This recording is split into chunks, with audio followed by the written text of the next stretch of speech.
Bean. It's really awesome to have you here. Thank you for coming. Yeah, thanks for having me. Let's start with an introduction. Name, number, serial number, your business.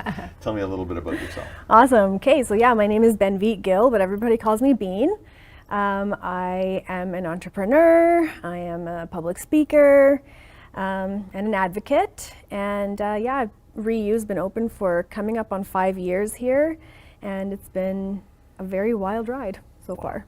That's awesome. Yeah. So what is Reyu? Tell me about Reyu. So Reyu is the nonprofit that my business partner Nancy and I created.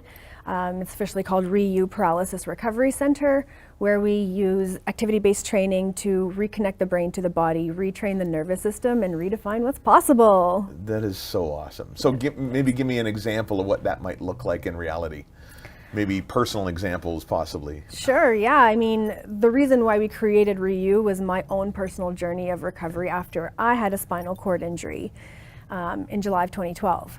And so what my recovery looked like was, first being able to wiggle my big toe, and then being able to contract my abs.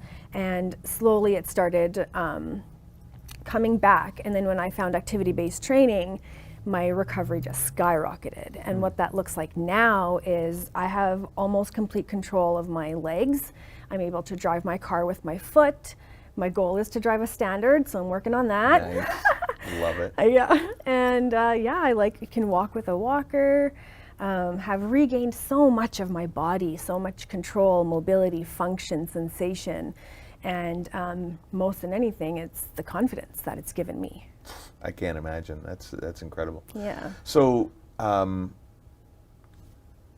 mean, if you don't mind explaining a little bit how this came about, and then also, like, even from a medical or biology perspective, what is going on that you guys are working on? Okay, cool. So how this came about was, like I said, I was paralyzed in July of 2012, and I'll just give you a nutshell version of my story. But yeah, 2012 was, and I hope remains, the worst year of my life. Sure. In April of that year, I left my husband after he beat me up for the first and last time. Zero tolerance. Good.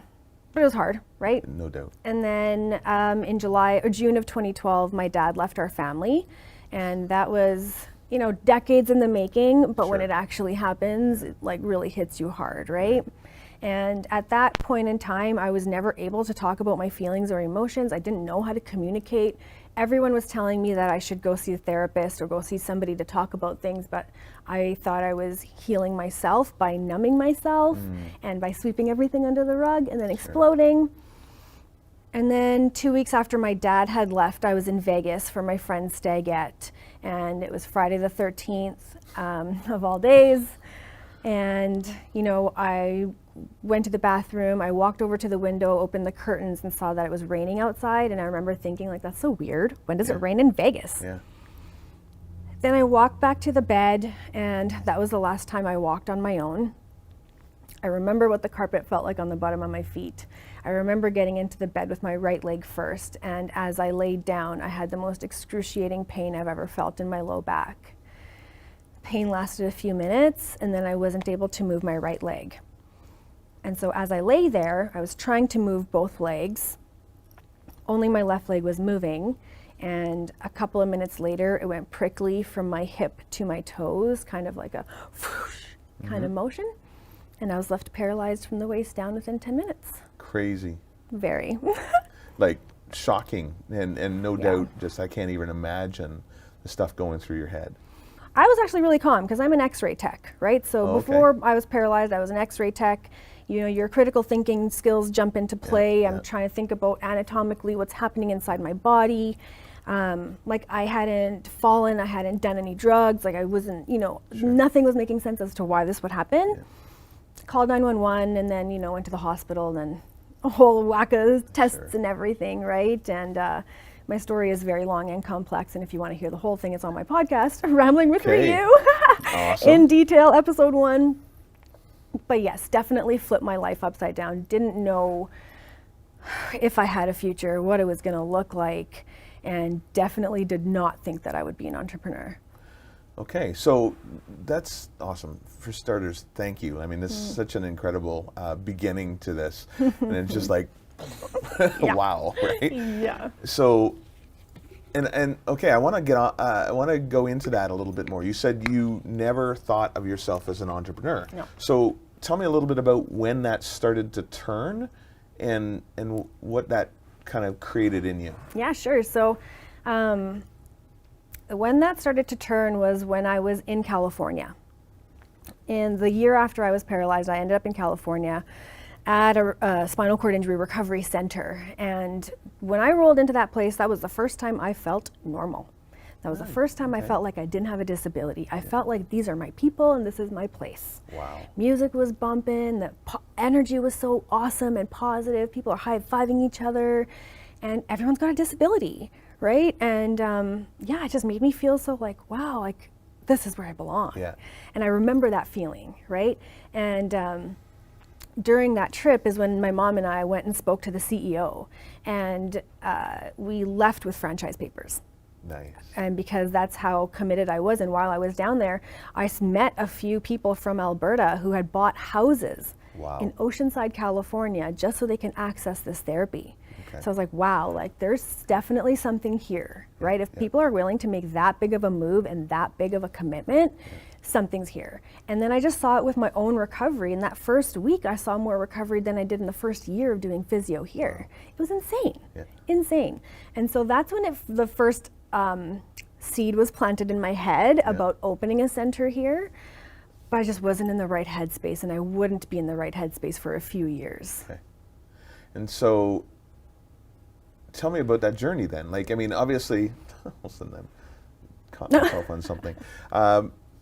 Obviously, there's some things that had to trigger and click and flip along the way. Tell me a little bit about how that transition started to happen over the next couple of years. Sure. So while I was in California, all of the trainers down there are all exercise therapists or kinesiologists. Okay. And so I wanted to find somebody to help me with my home program when I got back to Edmonton.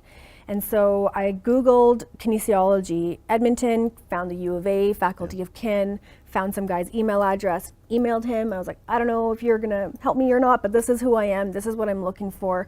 I'd like a student to help me with my home program. And so he fanned that out to the whole faculty as a job posting, and I got about 12 responses back. And of those 12 responses, one was Nancy. And she has wanted to do this type of work her whole life. She just didn't know she could do it in Canada. She really is. And the way we met was divine intervention, right? Like that we are so opposite. We are completely 180 from each other. There's no way we would have met any other way. And when we did meet, I mean, you know, it was a bit of a learning curve of learning how to work with each other and stuff. But I knew she was the one. I knew it. Right. And so we worked together for a while, and then 6 months later I went back to California. She came with me. We did the Train Your Trainer program, and that's where she got the validation to be like, okay, like what I'm doing is correct, because here there was no one to ask, right? No one else is doing this kinds of things. Sure. And so when we came back, I mean, her confidence level boosted, and so then we kicked it into high gear. And on the same thing, like when I was here, I never saw anybody else in a wheelchair out and about. Never. Right. I'd go to a club, I'd go to restaurants, I'd go to movies, and I'd never see anyone else that looked like me. But when I was in California, I saw wheelchair people everywhere. I was like, what kind of bizarre land am I in? Right? Where are all the people? And so I made it my mission to find my wheelie peeps here. And so I did. And so I started networking and going to barbecues and finding all these people. And I would say to them that you need to work out with Nancy. And so she would be going around to people's houses while going to school to train them. That's when we really started to see the need, right? We were like, okay, there is something here. But she was still in school. And like I said, I wasn't in the right headspace. And then it was 2016, and when she graduated, she actually got 2 full-time job offers, one from Florida, one from Texas. Okay. And I said, no, no, no, no. I need you more. Please don't leave me. And so we tried finding someone to replace her, but it just didn't work because you can't replace Nancy. Sure. And so she finally said, she's like, okay, well, if I'm going to stay here, then we got to do something worthwhile. And that's when the universe was like, finally, ladies, I was waiting for you. Now you're ready. Let me open up this door. Let me introduce you to this person. Let me open up this door. And things just started flowing. And when you are in alignment with your purpose, like they say, things just happen, right? And that is what just happened. And by April 3rd, 2017, Reyu Paralysis Recovery Centre was a registered nonprofit, and we were open. That's awesome. Yeah. And so, as you were, now, at that point, did you go, okay, I'm an entrepreneur? Or No. was, okay. So, No. Do you feel like an entrepreneur now? Yes, now I do. Okay, so 5 years in, we've got it finally going. Yeah. Okay, so even in that, the way I look at it, I mean, what's so amazing about this in my mind is this idea, you have a unique view of the world, right? And you were looking at it. I mean, I love the way you described it. You're in, California and see your wheel peeps, is that what you're calling it? wheelie I love peeps. it. I know it. And here, it just you had to find it, right? But your view of this world and then the help that you were getting from Nancy and all of these things starting to come together, you're like, there's a problem to be solved here. I want to fix it. But you're not looking at it from a, yes, I want to start a business. You're No. looking at it, you're trying to help people, you're trying to make it better. Like, what does that look like? And how did the shift go from, this is really working for me to, wow, look, I'm an entrepreneur. Like, what was there a moment that even now, sometime between the last 5 years, where you go, yeah, okay, I get it. It's me, and I am that person. Yeah, there was definitely that Yeah. shift. It didn't happen in the beginning. And I didn't start this to be like, yeah, I'm going to solve all these problems, right? Or, genuinely, I wanted to help people for sure. That's, I think, been innately in me since I was born. Part of it was selfish as well, because I wanted a center where I could work out too, because my journey of recovery isn't over either. I'm also a client of my own, right? And I don't think this journey of recovery will ever be over, right? And so it is something that I wanted for myself as well, but more so that we could offer it to other people here. And then that aha moment, I can't really pinpoint exactly where that was, but some of the awards really helped. Yeah. The first award that I got was a Local Hero Award. And I remember this very vividly. It was in our first year of business. I was having a terrible day because having a disability really sucks, right? Not gonna sugarcoat it. It is really, really hard to stay positive, to get up every day, to put your clothes on, and to get out of your house and do things with your life, right? There's a lot of stigmas, a lot of barriers, a lot of attitudinal barriers, which are way more debilitating than the physical barriers. Makes sense. And in Alberta, it's a real problem here, right?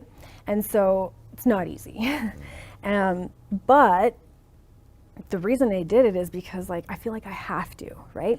So that day I was having a really bad day and I was, not in a good mood, right, to put it lightly. And, Nancy and I, we only had a couple of clients at the time. And so I open up my email and I get this email from Northlands. And it's a lady saying that, hey, you've won a Local Hero Award.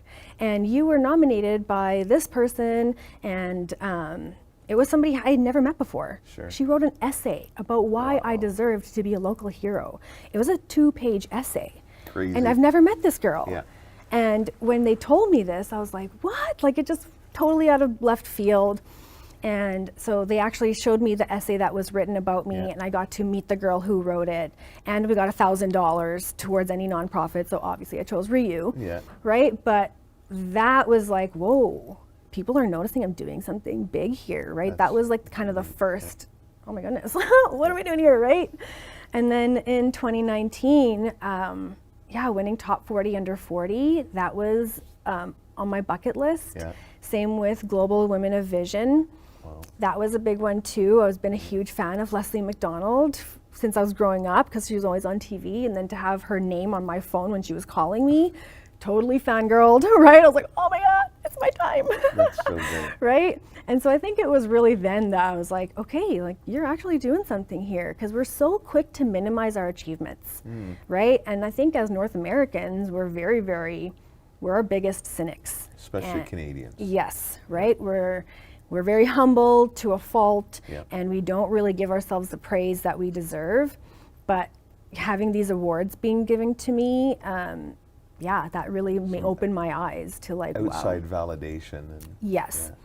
And then when we moved into our big facility that we're in right now, because we were in a shared space before, it's just like, Nancy and I kind of stood at the front doors and we looked at our space and we looked at each other and we're like, wow, like we did this, right? It's kind of surreal. Because on a day-to-day, you're like, okay, I have to do this, I have to do that, got to do invoicing, got to do scheduling, got to do social media, got to do this, got to do that, right? But then we don't often take that step back to be like, whoa, look at what we did, right? And I mean, sometimes we're like, oh my God, what did we do? What have we done? Right? We created a monster that we can't stop now, and we're not going to stop. But it is, it's very surreal sometimes, for sure. So if you look back at that and some of the stuff that you've been doing, and I think you are heroic. It's so exciting. Thank you. I'm grateful that we can talk today. I remember meeting you in a little coffee shop and just right at that kind of, you're just getting going on that shared space, and you were just talking about what is it going to look like if we get a real space, a big space, and just seeing some of that be shaped into where it is today. It's really, really exciting. So yeah, thank you. and of course, to have my wife, Yeah. helping out too. That's kind of a fun little thing. Get to hear all the little cool stories going on. But if you were to look back now, I mean, a lot of this was a fortuitous, not so fortuitous situation that brought you to this. But if you could kind of go back and speak into the younger Bean, what kind of things might you say? Good question. I would tell her that this is happening to you for a reason, right? This happened to you for a reason. Because in the beginning, that was one of my biggest questions, was why me? Why did this happen to me? What did I do to deserve this? Why am I sitting in this chair while my idiot ex-husband is running around without a care in the world, right? Why me? What did I do? And like I said, I didn't get those answers for 4 years, right? Reyu is the reason why this happened to me. But going back, I would have told myself that, like this happened to you for a reason. Don't worry, because everything is going to work out. It's all going to align. Just keep your head down and keep doing what you're doing, right? I would tell myself not to worry so much. I worried a lot. And stress was a big factor in me getting paralyzed. And so it's really important for me to keep my stress levels down. And that's one thing I would tell my younger self is don't let the small things worry you, right? It's not worth it. I want to dig in on that a little bit. I mean, it's interesting. I mean, you shared at the beginning your year from hell, and truly, hopefully, the worst year of your life. You don't want that to come back. No. But and that actually starts to kind of draw a lot of things around that as a center of the stress and the elements that were coming at that. How do you manage that now? I mean, running a business isn't easy. There's a lot of responsibility. Like you said, I mean, you've got everything from finances and marketing and people and staff and rent and all these things that are coming at you all the time. How do you manage stress now? And how do you see that, how do you remind yourself that that's not only dangerous, but also, you don't want to just focus on the danger, you want to focus on the positivity that's going to, switch it around. Great questions. So to manage my stress, I have a routine. I have a mental health routine that I do every single day. It's a practice. I should call it a practice, not a routine, because it is a practice, right? And it took me years to develop it, right? And it's still ever changing and growing. But one thing that I do is every time I wake up, I open my eyes, either out loud or in my head, I say, thank you for letting me wake up. Because so many people don't get this opportunity, right? I've really adopted that gratitude is the best attitude. And my alarm clock is not it's not that. It's positive affirmations. So I have a playlist on Spotify with my positive affirmations, and that's what I wake up to. And those keep playing while I'm getting ready, taking a shower, and whether I'm saying it along with it or not, or just thinking about it or not even thinking about it, listening to those all the time does have an impact. Same way listening to negativity has an impact on you, so does listening to positive things. And then my gratitude, right? So every day I write down 3 things that I'm grateful for. I write a positive affirmation, and then 3 things that I'm open to receiving. And I often say those out loud as well. And then just last year, I started doing my gratitudes on my Facebook and Instagram stories. So I just share with everybody what I'm grateful for that day. And the feedback from that has been overwhelmingly positive. And I love that people just respond back to me and saying, oh, this is what I'm grateful for. Or thank you for sharing this because I paused for 3 seconds and thought what I was grateful for. And I think that's so important because we take so much for granted. Right? I took my legs for granted for 30 years. Sure. I will never take my hands and arms for granted ever again. Right. I will never take my body or my mobility or anything for granted again because I've already lost it once. Sure. Right? And so I feel like just having everybody kind of adopt the same thing of, you know, my mindset shift really changed when I went from being sad about what I lost to being grateful for what I have. And I think everybody has that ability to do that. And then staying in that gratitude mindset, staying in that positive mindset takes effort, right? It's those negative voices. I have one too in my head, right? And it's loud.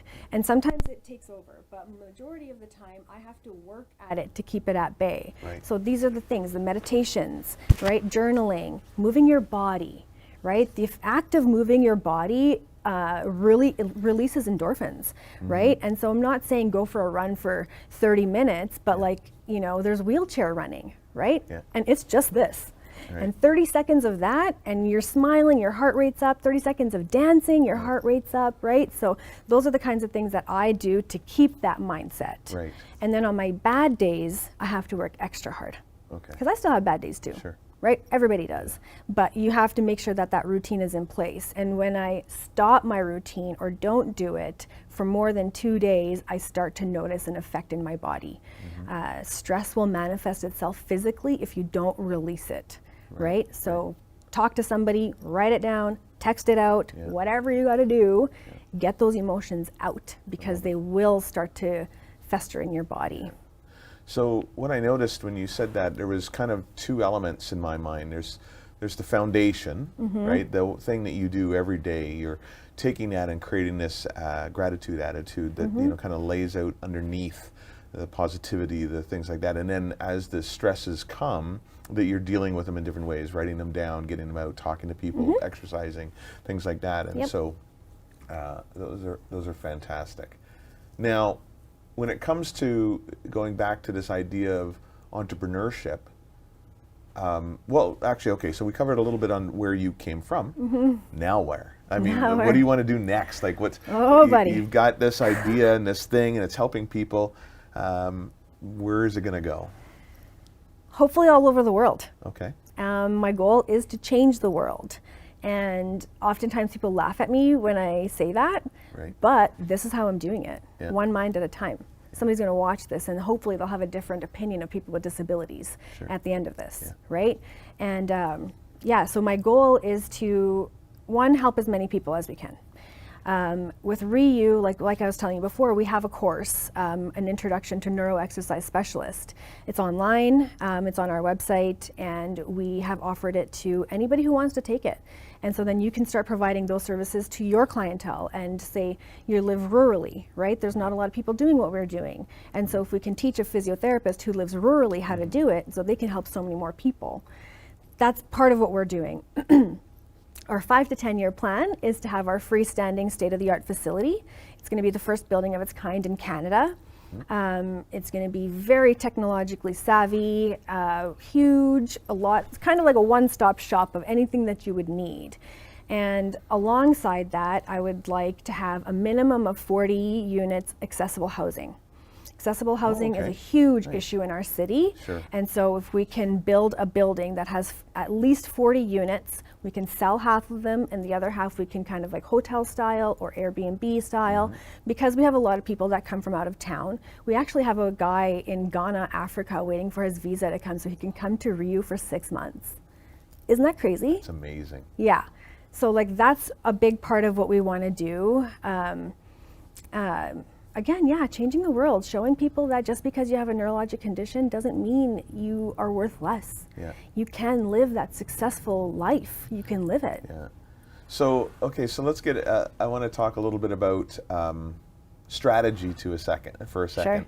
So, you know, setting up something internationally is not easy necessarily. So how do you envision kind of making it happen? Is this you just kind of waving the banner and finding somebody who wants to do it? Is it you going there? What's it look like? What would be your ideal? Okay, first of all, I want to comment on your first statement there, where it's not easy, right? Yeah. Nothing is easy. Thank you. Tell me what's easy. Nothing. Right. Right? I had this idea that life was supposed to be easy and fair. Yes. It's not. So anybody watching, let me pop those bubbles. It is not easy and it is not fair, right? Bad things happen to good people all the time. All the time. So be prepared for it, right? And so I think when you first stop thinking about things to be easy, that eliminates that barrier. Absolutely. Right? Because I already know nothing's going to be easy. But I fully believe that this is going to happen. And the strategy for that, I mean, you know, we're putting in our application for a charitable number this year. And so that's going to increase the ability to fundraise the big amounts of money that corporations donate because they need tax receipts, right? So that's something we've been missing, but we purposely didn't do that because we weren't ready for it. So that's a big step in getting those big donations. And then just networking, right? Telling people what we're doing, showing them that it's working. We have kids that were told they're never gonna sit up. They're walking, okay? They're talking, they're making eye contact, they're interacting with their environment. Like it's, I wanna say crazy, but it's not because it's science, right? And you asked me before, sorry, about what the mechanism is of what we're actually working on. We actually don't know.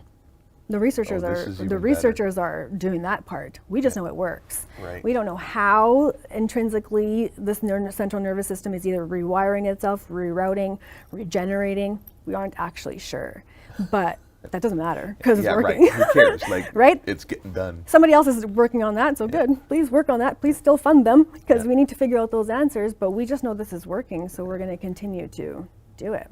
That's so fascinating. So you just came back from a trip, and did you have some vision for, you know, seeing some Reyu somewhere else? Yeah, well, I went to Mexico for my birthday trip early January, and it was so nice to be in somewhere warm when it was minus 30 here. And so I think we can all identify with that. Right? And so it just motivated me to like have a Reyu in the tropics. What's stopping us? Right? Really, the only thing holding me back is me.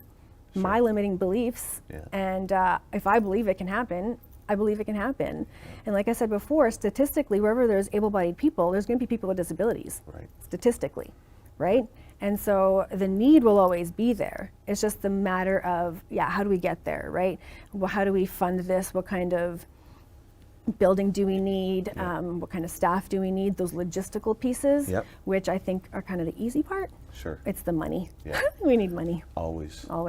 Well, I mean, you mentioned the guy in Ghana, right? That would be amazing to, you know, see that kind of go, and the positive work you're doing is so cool and encouraging on top of it all. Thank you. Okay, so getting back on the idea of being an entrepreneur and working through the belief that you're an entrepreneur, and seeing that, how do you? Well, tell me a little bit more about your team and how you've kind of built it and what you're trying to do, and how do you see that evolving over time? Sure. So it started out with just Nancy and I. And when we hired our first staff member, I just remember I was so giddy because I've never been a boss, right? And when we hired her and stuff, I was like, it was really exciting for me because this is the firsts of everything. And I remember giving her first paycheck and I was like, like, here you go, right? That's great. It was so exciting for me. But then a lot of growth had to come with that too, right? And so we ended up hiring her, and then a couple of months later we hired another girl, and we ended up hiring a couple of our practicum students as well.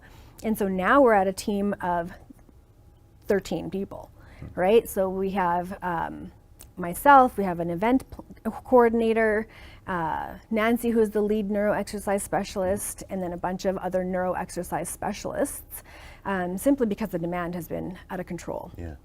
And seeing our team grow has been really awesome, scary, right? Because you don't know what to expect. And like Nancy and I have both worked in very toxic work environments before.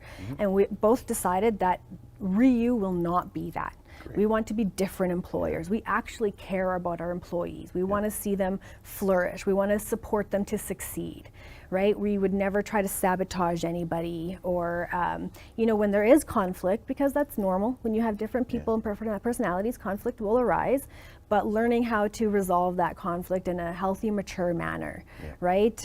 Providing our girls, because they're all in their like early 20s, really, right? So providing them with the knowledge and tools that I've learned in the last 9.5 years of doing therapy, right? Coping mechanisms. When they come to me and tell me I'm really anxious, I'm really stressed out right now, like what I've done is taken them to the back, put on a grounding mat, lay them on it, turn the lights off, put a meditation on, and meditate together. Nice. Right? And then that's within their break. That's a work environment. And then they go back to work and they feel good. Right? Whereas, you know, if I had said that to my boss at AHS, he'd be like, I don't care, go work. Figure it out when you're done. Right? And was like, we just want to be different. And we want to create that work environment too that is supportive and loving. And it's funny because we're all women who work there. And this is a mainly like male-dominated field. So it's so odd to us that we only have women, right? But our women are strong and they're smart and they are capable. And the feedback what we get from them is they have felt that they can do anything. They're never underestimated. Whereas when you have an environment with men and women, oftentimes the women get underestimated. Which is too bad. And it's not like we're against men. We had a couple work for us, and we have a few male students right now too, right? But being able to show that and be able to like get these women who are in their early 20s to have that confidence, right? Like it's just, it's really fulfilling and super rewarding. Well, that brings up a really interesting point, and I wanted to dig on that. You said that, you know, you didn't really identify as an entrepreneur in the beginning, and now you feel more like one. But even when you start to put puzzle pieces together in a room, the staff that you have, the team that you have, you know, and really, you know, working to avoid a toxic environment. In fact, in the opposite, creating a real flourishing environment. It's a bunch of different talents. So how would you say what is your talent set that you're kind of bringing into the table? And really, how are you dealing with the ones, like what are the points that make you struggle? What are the things that you realize or recognize that you're just not good at? And then obviously staffing as part of it, but how have you brought those pieces together to fill in the model that you needed? I think we're still doing that, to be honest. Okay, I forgot the first part of your question. When you started, what did you feel like your core talents that you were bringing to the table, and then how did you start building around it? Okay, so for myself, I feel like my positivity is my talent. And for me, it's just innate. It's just in me, right? I can't really explain like what it is, but it's just in me. And so having that upbeat energy and like really interacting with all of our staff, and you know, I do check-ins with them, not every day, but like when I can have a few minutes here and there, I try to, you know, find out what's happening in their personal lives and, you know, give them some tips and encouragement based off my personal experience. And then again, like I said, the 9.5 years of therapy that I've done has given me a toolbox that's huge, right? And so I get to share those tools with them, and they can use that whatever they're facing in their lives, whether it be personal or professional. And then for myself, like one of the hardest parts, and I'm still working on this, is delegating tasks and relinquishing control and trusting people, right? Because it's really hard. Like Reyu is my baby. Right? And so, you know, would you give your newborn to somebody and just be like, okay, see ya, have fun? No, right? You would be like, okay, here's this list of things, here's exactly what to do. And so that's what I kind of feel like, right? So now Reyu's coming up into its 5th birthday, so it's that toddler kind of phase where they can be a little bit more independent. So I'm really working on myself to relinquish that control and to be able to trust people and to know that they have Reyu's best interest at heart as well. And, you know, if mistakes happen or whatever, we fix them and we move forward, right? And I always know, like, I'm not perfect. No one is perfect. And so I want that feedback too. So I always tell our staff, like, give us feedback. How can we do better and be better? How can we support you better, right? What are we doing that's missing? Because we know we're not the best. No one is, right? And so I think having that mindset of wanting that feedback from them, and I feel like that gives them some power too, to be like, oh, well, I can actually tell you this and you're not going to get mad at me, right? Where it's that safe environment where maybe my feelings might get hurt, but at the same time, I'm a big girl and this isn't about my feelings. Right? Yeah, because I think that when I think about entrepreneurship, a lot of people think they have to do it all themselves. But even if they are only strong in one area, I love that you're strong in positivity. That's such a, not a random thing. In fact, it's probably one of the best. But you know, you might be coming from a sales background, or you might be coming from an operations background, or a financial background, or whatever, and that's kind of where we end up. But then we start filling in, or feeling like we have to fill in everything else. So, you know, are you bringing a financial talent? Are you bringing an operational talent? Are you bringing those kind of, you know, pieces that we know that are part of the business to it? And if you're not, how are you kind of finding those people and bringing them in? Great questions. I had to learn about a lot of these things, right? Like I didn't know how to run a business, let alone a nonprofit, right? And so I had to learn about funding, and I had to learn about how to invoice and do all the month-end stuff. And you know, having your wife there as our bookkeeper is awesome. I love her. Saves me a lot, right? So I had to learn about that kind of stuff. And we, like Nancy and I, knew bookkeeping is not our forte, but we knew it had to be done right. That's why we outsourced it right from the get-go, right? So knowing where your weaknesses are and knowing that you're better off outsourcing it and paying that money to have somebody else do it is better, rather than struggling, and then because you're going to end up paying tenfold in that of what you would pay, right? And then as far as like all of these other little pieces, like you just kind of learn on the fly. And I'm a firm believer that your network is your net worth. And so I did a lot of networking even before Reyu was opened. And I mean, COVID has really slowed a lot of that stuff down, but it's starting to pick back up again. And so I firmly believe like you meet people, you keep them in your pocket, right? And you keep that relationship with them. And then when the time comes for their services to be needed, ask them for help. Right? And 9 times out of 10, people are going to help you. So like it's knowing that you aren't the best at everything, but other people are, and using those people for, you know, what their strengths are. So good. Last kind of avenue, and then we'll kind of close up a little bit here. But got any good disaster stories that you had to kind of really wrestle through? I mean, aside from just, you know, the obvious challenges that have been there, but maybe one thing that you feel like you really messed up and just look at it and go, oh, and then how you backpedaled, if you will, out of it? Yes. Okay. So this comes with trusting people to do their jobs, right? Okay. So a couple of years ago, we put in for a grant for this piece of equipment that's $40,000. And so it's a matching grant, right? So they pay half, you pay half.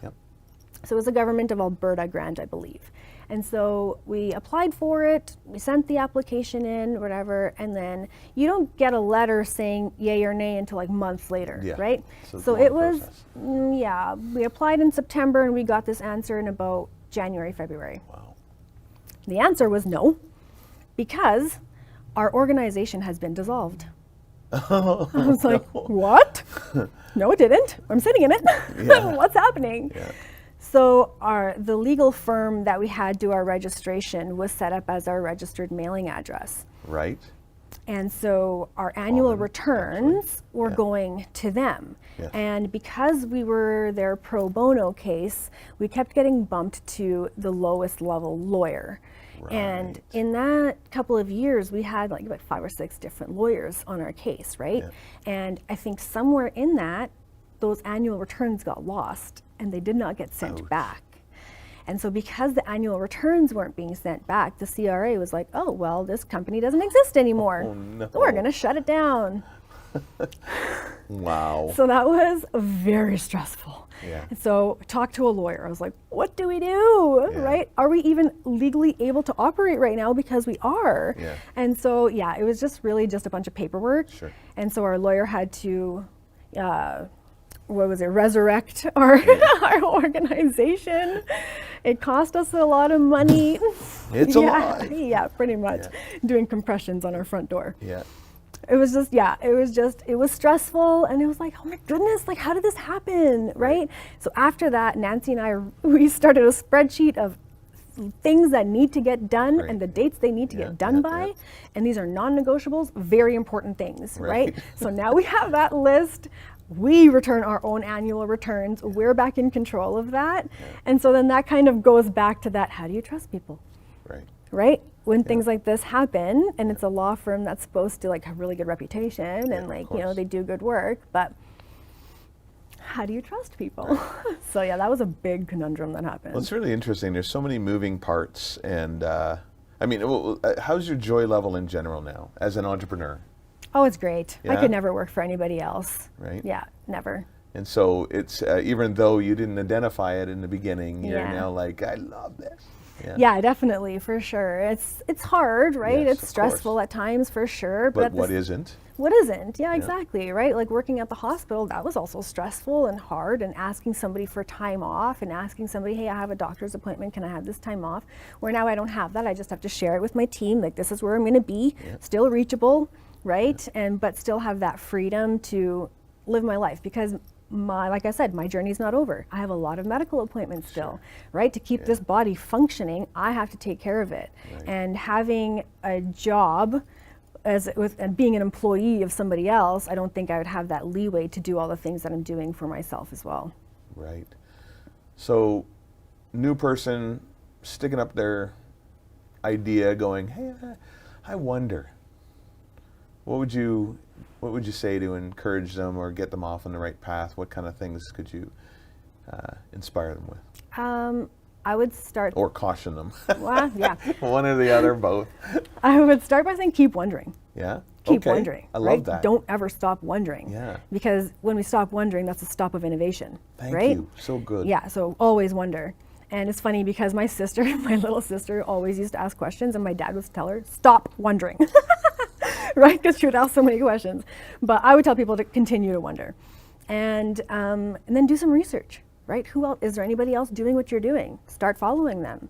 Start interacting with them on social media. Start emailing them. Ask them for questions. Wait, that's competitors, though.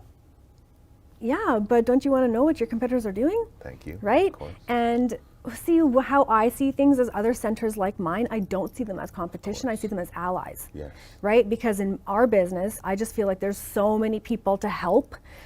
Go help them. 100%. Right? I Go love do that. it. I don't care. You know, there will always be enough clients for us. There's enough clients for everybody. So just go help them. And then for myself too, like, you know, I contacted other businesses like ours, and I asked them, hey, like when you guys were hiring, what kind of questions did you ask? What are you looking for? What traits are you looking for in proper trainers? When you're training them, how did you train them?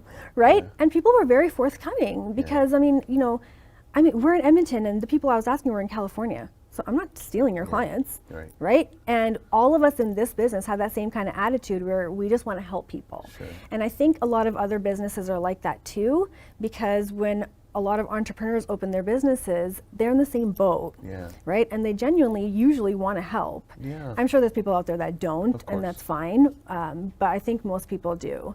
And then I think just like, never stop asking questions. Network. Go out there, network yourself, and then market yourself. If nobody knows about your business, it's great. You could be doing awesome things, but if nobody knows about it, Yeah. What The are you worst doing? title in the world is Best Kept Secret. yes, yes, No, thank you. yeah. It's not good for marketing. No, it's not.